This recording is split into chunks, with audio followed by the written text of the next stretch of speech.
إلا الذين آمنوا وعملوا الصالحات وتواصوا بالحق وتواصوا بالصبر. சகோதரர்களே, அல்லாஹ் சுப்ஹானஹு வ தஆலா நமக்கு தந்திருக்கக்கூடிய நிறைய வளங்கள் இருக்கிறது. வளம் என்று சொன்னால் இயற்கை வளம். இந்த இயற்கை வளத்தின் மூலமாகத்தான் நாம் இங்கே வாழ்ந்து கொண்டிருக்கிறோம். இந்த வளம் மட்டும் இல்லை என்று சொன்னால் நம்மால் நிம்மதியான முறையில் இந்த உலகத்தில் வாழ முடியாது. அந்த வளத்தில் ஒன்றுதான் மனித வளம் என்பது. தாக்கத்துல் பஷர் என்று அரபியிலே சொல்வார்கள். தாக்கத்துல் பஷர், தாக்கத்துன்னு சாதாரணமாக தமிழ்ல பேசும்போதே நீங்க கேள்விப்பட்டிருப்பீங்க. அவனுக்கு தாக்கத்து இல்லை அப்படின்னு. தாக்கத்துங்கிறது அரபி சொல்லது. அவன் தாக்கத்து இல்லைன்னு சொல்லுவாங்க இல்லையா, அவனுக்கு தாக்கத்து கிடையாது அப்படி. அதுக்குள்ள தாக்கத்து இல்லைன்னா அதுக்குள்ள கெப்பாசிட்டி இல்லை அப்படின்னு. தாக்கத்து என்று சொன்னால் அரபி சொல், அதனுடைய தமிழ் பொருள் வளம். தாக்கத்துல் பஷர்னா மனித வளம் அப்படின்னு. மனித வளம் என்பது இன்றியமையாத ஒன்று. மனித வளம் என்று சொன்னால் மனிதனுடைய ஆற்றலைத்தான் மனித வளம் என்று சொல்கிறார். மனிதனுடைய ஆற்றலை பயன்படுத்தித்தான் மனித சமுதாயம் முன்னேற்றத்தை அடைந்து கொண்டிருக்கிறது. மனித வளம் என்று சொன்னால் மனிதனுடைய அறிவாற்றல்.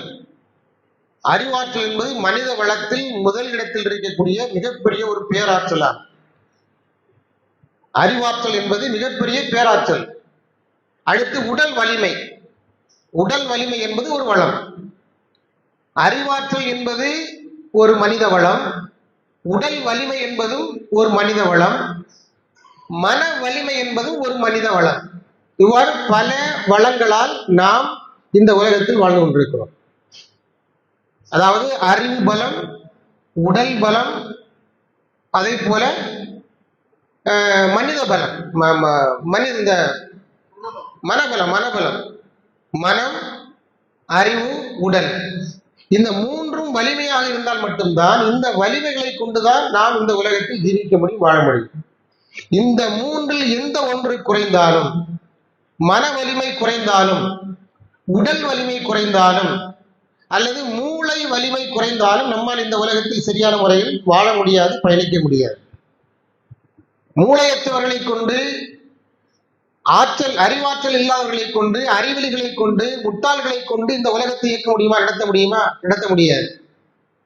உடல் வலிமை இல்லாத பலவீனமானவர்களை கொண்டு, சோம்பேறிகளை கொண்டு இந்த உலகத்தை நாம் நடத்த முடியுமா? இயக்க முடியுமா? நடத்த முடியாது. ஒரு குடும்பத்தை கூட நடத்த முடியாது. அதே போல மனபலம், மன தைரியம், மன ஊக்கம் என்று சொல்கிறோமே, அந்த மன வலிமை இல்லை என்று சொன்னால், மன வலிமை தான் எல்லாவற்றுக்கும் மூலாதாரம். ஒரு இடத்தில் மன வலிமை இருந்தால்தான் மற்றவைகள் எல்லாம் பயன் தரும். அறிவாற்றல் எப்போது பயன் தருகிறது?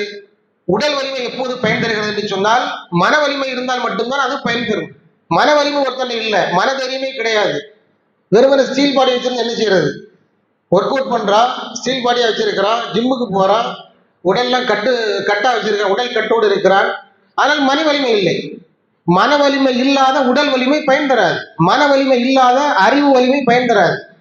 ஆக இந்த மூன்று வலிமைகளும் சரி சமமான அளவில் மனிதர்களிடத்தில் இருந்தால் மட்டும்தான் இந்த மனித சமுதாயம் முன்னேற முடியும், இயங்க முடியும். ஒரு குடும்பம் இயங்குவதாக இருந்தால் கூட இந்த மூன்றும் தேவைப்படுகிறது.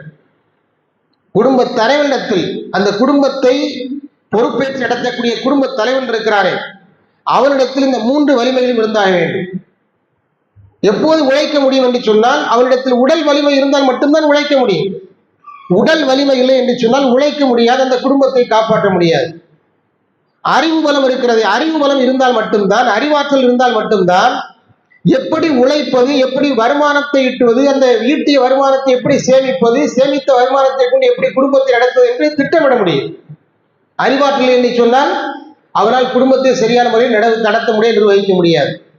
அடுத்ததாக மன வலிமை. மன வலிமை இல்லை என்று சொன்னால் குடும்பத்தை கட்டி ஆள முடியாது.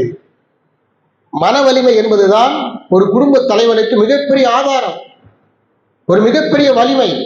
அந்த மன வலிமை ஒரு குடும்ப தலைவரிடத்தில் இல்லாத பொழுது அந்த குடும்பத்தை கட்டி ஆளுவதற்கு, அந்த குடும்பத்தை நடத்தி செல்வதற்கு அவரால் முடியாமல் போய்விடும்.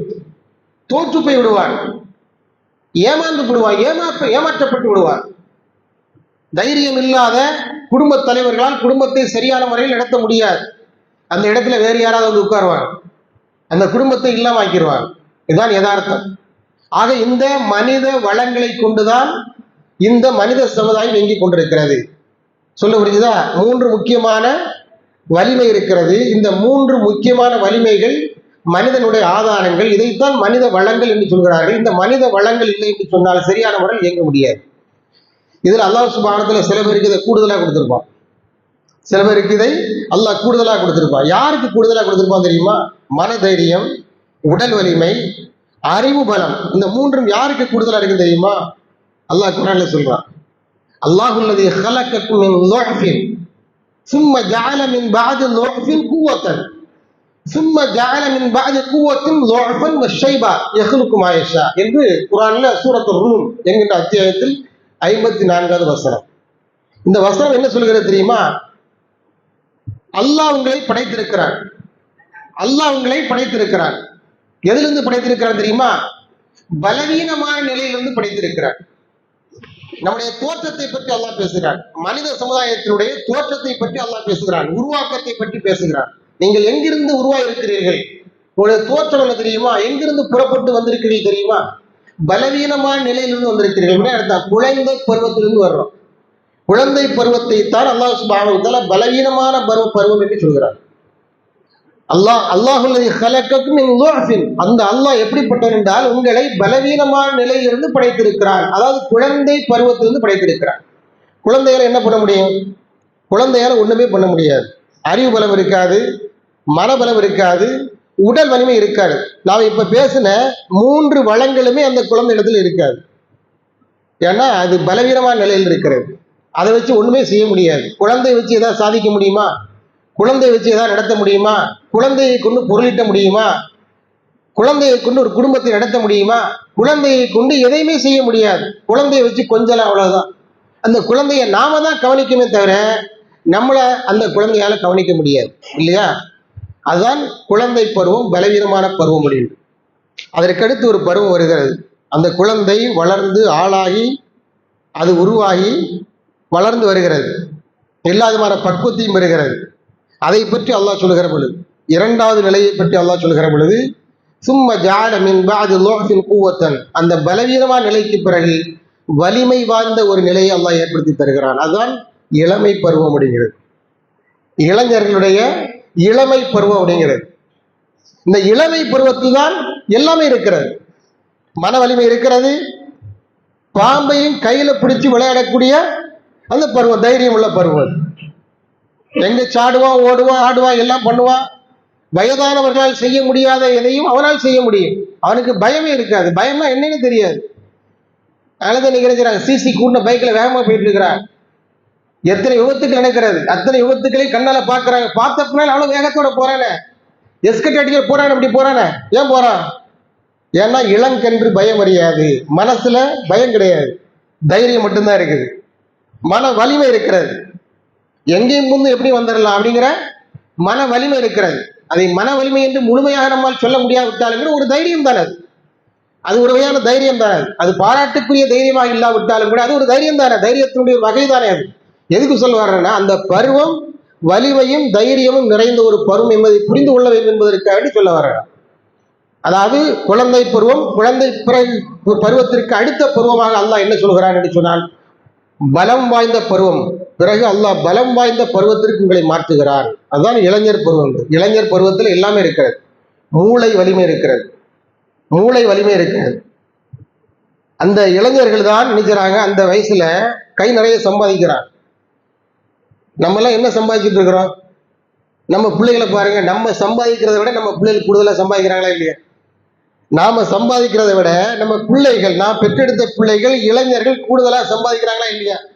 நம்ம வயசுல நாம எவ்வளவு சம்பாதிச்சிருக்கோம், இப்ப இன்னைக்கு நம்ம பிள்ளைகள் எப்படி சம்பாதிச்சிட்டு இருக்கிறாங்க? அப்ப எது பயன்படுகிறது? அவருடைய மூளை வலிமை பயன்படுகிறது, கை கொடுக்கிறது. மூளை வலிமை அவர்களுக்கு கை கொடுக்கிறது. மூளை வலிமையா இருக்குது, அதனால வேலை செய்ய முடிகிறது. அதே போல கம்ப்யூட்டருக்கு முன்னால உட்கார்ந்து பல மணி நேரம் உட்கார்ந்து வேலை செய்ய முடிகிறது, கண் விழித்து வேலை செய்ய முடிகிறது. அப்படி நாம உட்கார முடியுமா? நாம உட்கார முடியாது. ஒரு செல்லுக்கு முன்னால அரை மணி நேரம் தொடர்ந்து உட்கார முடியாது. உட்கார்ந்து பாருங்க, அங்கங்க வலி எடுக்க ஆரம்பிச்சிடும். கண்ணு வலிக்கும், நெக் பெயின் வரும், கழுத்து வலி வரும், இடுப்பு வலி வரும், முதுகு வலி வரும். இந்த மாதிரி எல்லா விதமான வலிகளும் எல்லா விதமான பெயின்களும் வர ஆரம்பிச்சிடும். ஆனா அந்த பிள்ளைகளை பாருங்க, மணிக்கணக்கில் உட்காந்துருப்பான், கம்ப்யூட்டருக்கு முன்னால அசையாம உட்காந்துருப்பான், நங்குற மாதிரி உட்காந்துருப்பான். அவனை ஒண்ணுமே பாதிக்காது. ஏன்னா அந்த அளவுக்கு உடல் வலிமை இருக்கிறது. ஜிம்முக்கு போறான், டெய்லி ஜிம்முக்கு போறானா இல்லையா?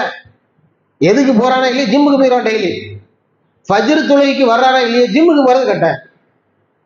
அதுக்கு போறானா இல்லையா?